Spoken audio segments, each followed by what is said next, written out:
आज या ठिकाणी पाहिलं असेल की हा कार्यक्रम हा शासनाचा कार्यक्रम होता आणि शासनाचा कार्यक्रम असताना देखील आपण पाहिलं की सुरुवातीपासून राजशिष्टाचाराचा भंग या कार्यक्रमात झाला।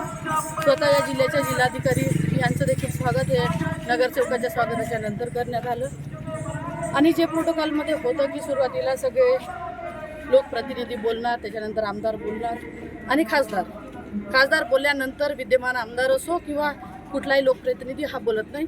खासदाराच्या नंतर फक्त पालकमंत्री बोलतात। पण आपण आजच्या कार्यक्रमात पाहिलं असेल की कुठेतरी राजशिष्टाचाराचा भंग या ठिकाणी केला आणि वैयक्तिक आमचे देखील नगरसेवक होते, आमचे देखील कार्यकर्ते होते, पण शासनाचा कार्यक्रम असल्यामुळे आम्ही त्यांचं स्वागत करू दिलं नाही। विद्यमान जे आमचे नगरसेवक आहे फक्त त्या नगरसेवकाचं स्वागत त्या ठिकाणी केलं। पण या जिल्ह्याचे माजी मंत्री आदरणीय सुधीर भाऊ या ठिकाणी जेव्हा मंचावरती आले, त्यांच्यासोबत भाजपाचे जे कार्यकर्ते आले, जे नगरसेवक देखील नव्हते, अशा सगळ्या कार्यकर्त्याचं स्वागत या कार्यक्रमात करण्यात आलं। शासकीय कार्यक्रमात हा कार्यक्रम हा शासनाचा आदिवासी विभागाचा होता। हा कार्यक्रम काही भाजपाचा किंवा भाजपानं आयोजित केलेला नव्हता, तरी पण राजशिष्टाचाराचं पालन या कार्यक्रमात झालं नाही। त्याच्यामुळे आजच्या या कार्यक्रमावरती आम्ही बहिष्कार टाकून या ठिकाणी आम्ही वॉकआउट केलं।